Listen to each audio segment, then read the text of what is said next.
Pemerintah Kota Surabaya memang terus berbenah. Selain menggalakkan konservasi air, pemerintah Kota Surabaya kini juga gencar untuk mengkampanyekan program green building yang ramah lingkungan dan hemat energi.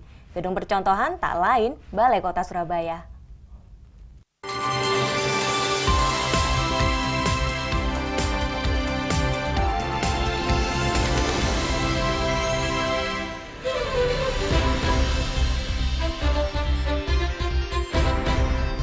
Kantor Balai Kota Surabaya penuh dengan beragam bunga dan tanaman.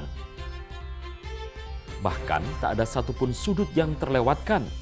Mulai lantai bawah hingga lantai atas, ragam tanaman berjejer memanjang.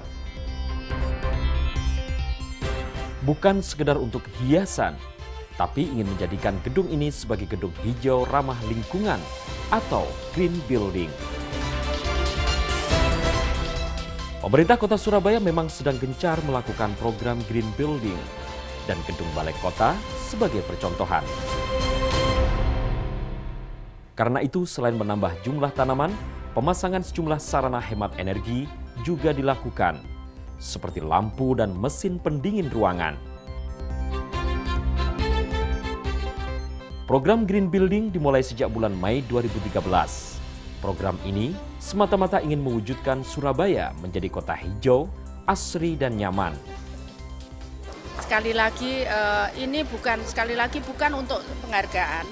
Tujuannya bukan untuk penghargaan, tapi memang benar-benar sangat menguntungkan kita baik dari sisi finansial maupun dari sisi lingkungan. Dan apa salahnya kita kalau misalkan kita melakukan itu gitu loh. Maksudnya tidak ada sesuatu yang berat sekali, tidak ada sesuatu yang harus besar-besaran gitu. Contohnya misalkan saya coba investasi nanti untuk penyiraman air di Balai Kota itu saya akan buat sumur-sumur.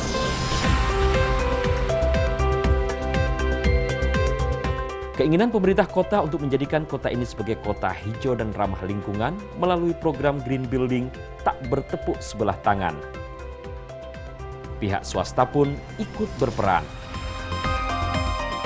Salah satunya datang dari National Hospital, sebuah rumah sakit di kawasan Surabaya Selatan.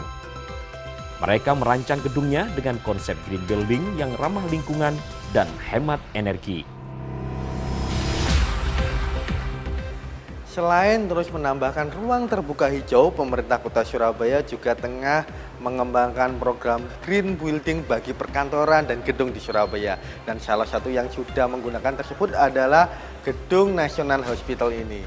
Semua desain hingga material yang digunakan sudah dengan konsep green building yang tentunya sangat hemat energi dan ramah lingkungan.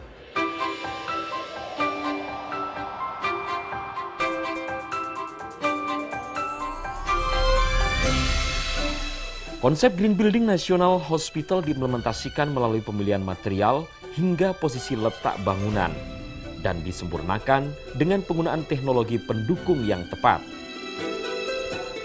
Perancangan di gedung kami contohnya menggunakan Daikin VRV 3 yang mana seperti kita ketahui dan memang desainnya VRV 3 Daikin ini memberikan efisiensi penggunaan listrik sampai 40%. Jadi di sini kelihatan hemat. Kemudian kita juga menggunakan solar water heater yang lebarnya kurang lebih 20 kali 40 meter persegi, sehingga kita menghemat gas yang digunakan untuk pemanas boiler. Kemudian juga kaca, contohnya kita menggunakan kaca sinergi yang mereduksi transfer panas matahari sampai 30%. Dan yang nggak kalah penting saya rasa, rekan-rekan juga mesti memperhatikan selain sudah desain, kemudian pemilihan material, baik material arsitektural sipil, pemilihan material mechanical electrical.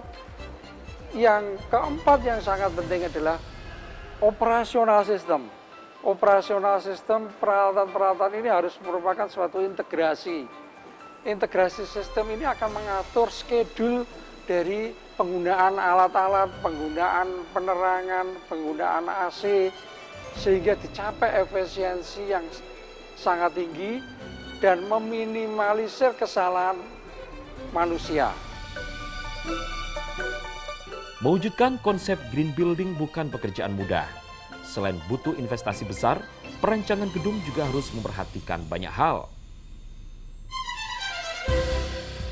Pertama, apakah urusan energi, asupan kebutuhan listrik di sebuah gedung itu memanfaatkan betul sinar matahari misalnya. Kita ingin apakah Balai Kota Surabaya, gedung-gedung perkantoran di Kota Surabaya itu asupan energinya berasal dari energi matahari misalnya. Kemudian orang menggunakan pendingin ruangan, orang menggunakan kipas angin. Apakah itu memanfaatkan energi angin di Kota Surabaya? Betapa kalau dulu itu ada kitiran, ya. Apa masih ingat ini tentang kitiran Surabaya itu? Kalau ini sekarang energi angin dimanfaatkan untuk pendingin ruangan, bukan lagi energi listrik gitu ya. Kemudian di gedung itu punya karyawan. Apakah kalau mau masak, membuat teh dan lain sebagainya, kopi, susu mereka itu memanfaatkan dari apa?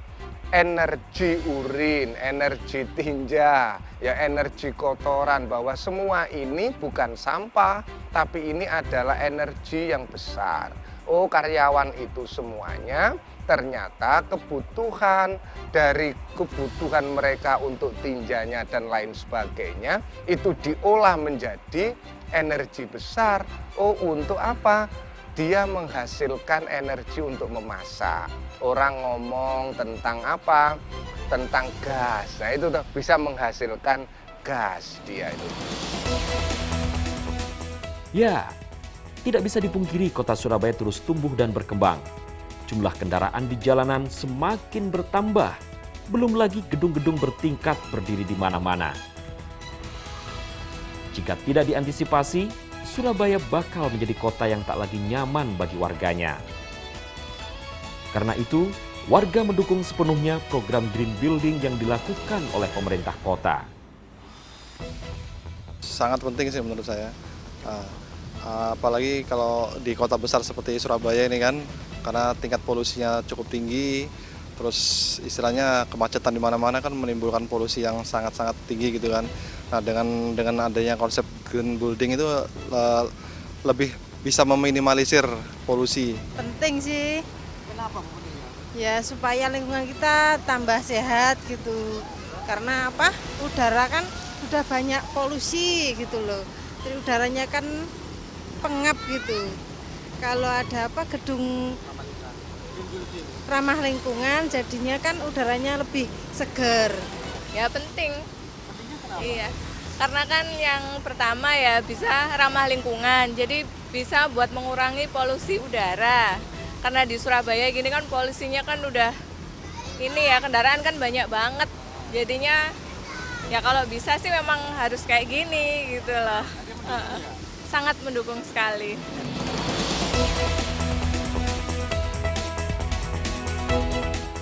Green building merupakan satu dari sekian banyak cara yang dilakukan untuk menghemat energi hingga menyayangi lingkungan kita. Namun semua itu tidak akan bisa berjalan maksimal tanpa ada kesadaran dan kemauan warga untuk turut menyayangi lingkungan sekitar. Mahesa Nugraha, Idris Matodang melaporkan untuk NET.